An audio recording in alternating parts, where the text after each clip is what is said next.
Hey guys, welcome to the next tutorial of ethical hacking and penetration testing via Kali Linux. So before I go ahead and teach you actually how we can actually go ahead and hack into something, I'd like to teach you about one final thing before that, and that is 802.1x.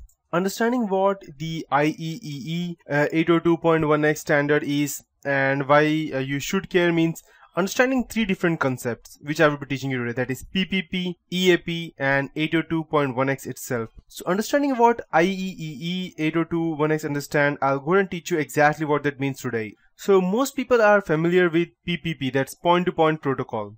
PPP is, or I'll call it as PCube as of now because that's quite easy than going ahead and spelling it out as PPP or pronouncing it PPP, whatever.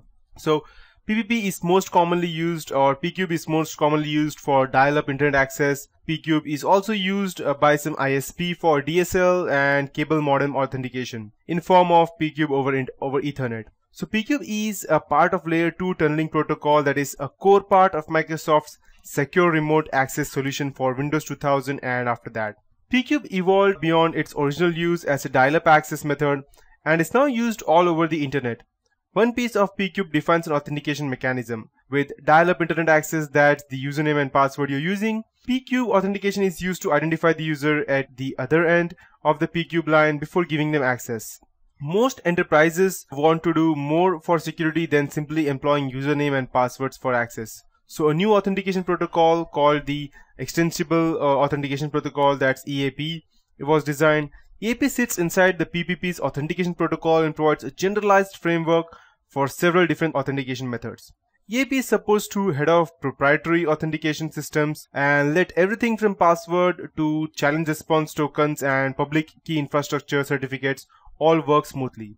So with a standardized EAP, interoperability and compatibility of authentication methods become very simpler. For example, when you dial a remote access server and use the EAP as part of your PPP connection, the RAS doesn't need to know any of the details about the authentication system, and only you and the authentication server have to be coordinated. By supporting EAP authentication, as a RAS server gets out of the business of acting as middleman and just packets and repackages EAP packets to hand off to a Radius server that will do the actual authentication. So this brings us to the IEEE 802.1x standard, which is simply a standard for passing EAP over a wired or wireless LAN.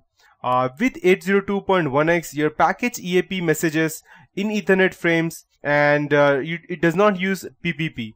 Its authentication needs much more. That's desirable in situations in which rest of the PCube isn't needed when you're using protocols other than the TCP/IP, or where the overhead and the complexity of PPP is undesirable. But 802.1x uses three terms that you need to know. The user or client that wants to be authenticated is called as a supplicant. The actual server doing the authentication, typically a Radius server, which is called the authentication server, and the device in between, such as a wireless access point. It is also called as the authenticator. One of the key points of 802.1x is that authenticator can be simple and dumb, and all of the brains have to be, let's say, in the supplicant and the authentication server, similar to like computer. Your monitor is just deaf and dumb and it does all the work that your computer does, that your CPU does. So this makes 802.1x ideal for wireless access points, which are typically small and have little memory and processing power. So the protocol in 802.1x is called EAP encapsulation over LANs, that's EAPOL. And it is currently defined for Ethernet-like LANs, including 802.11 wireless as well, and along with that, as well as the token ring LANs such as FDDI. And EPOL is not particularly sophisticated. There are number of modes of operation, but the most common case would look something like the authenticator sends an EAP request identify packet to the supplicant, and you can say as, let's say, as soon as it detects that the link is active, it will go ahead and send the packet. The supplicant sends an EAP response identity packet to the authenticator, which is then passed on to the authentication server, that's Radius. And the authentication server sends back a challenge to the authenticator, such as with the token password system. The authenticator then unpacks this from the IP, that's Internet Protocol, and repackages it into EAPOL. That's again what I told you previously. That's EPOL, that's EAP encapsulation over LAN. And then it sends it back to the supplicant. So different authentication methods will vary this message and total number of messages. EAP supports client-only authentication and strong mutual authentication. Only strong mutual authentication is considered appropriate for the wireless case. And to be more specific, in the end, if the supplicant provides proper identity, the supplicant responds to the challenge via authenticator and passes the response onto the authentication server.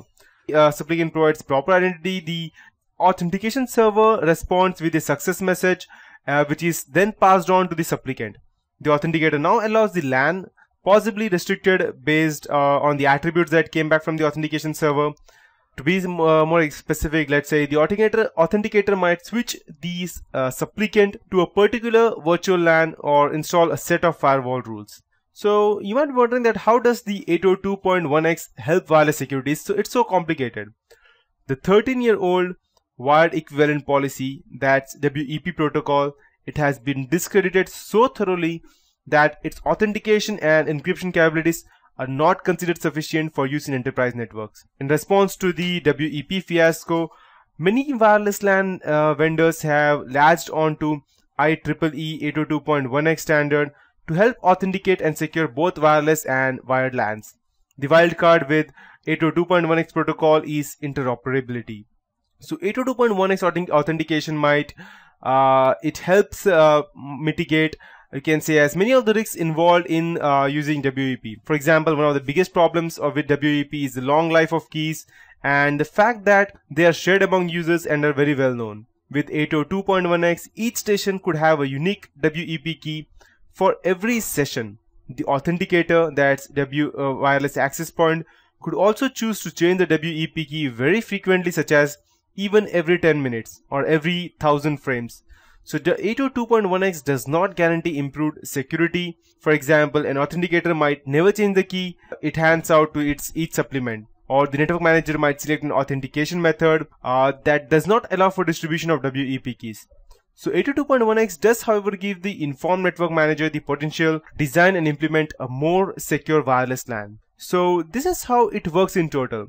It's not always how much secure you can keep. It's more about how much you can go ahead and complicate it so that it becomes more complicated for the attacker to go ahead and hack, and he will simply go ahead and lose his trust in hacking, and he will probably may not, or leave that part and try something else. And at least your wireless security will be secure. So Wi-Fi, and just to be sure, Wi-Fi cracking is not for beginners, and playing it with it requires basic knowledge of how WPA authentication works and moderate familiarity with Kali Linux and its tool. So if any hacker at any point of time gains access to your network, he is probably no beginner, because no one can go ahead and crack a Wi-Fi that's a WPA2 password by mistake, unless until he does some kind of social engineering, in which case he's again very good, and again you are at loss. So that is it, and that's the end for my theoretical part for the WPA and the wireless security keys. In this tutorial, I'll be actually teaching you as to how we can go ahead and hack into some network using Kali Linux.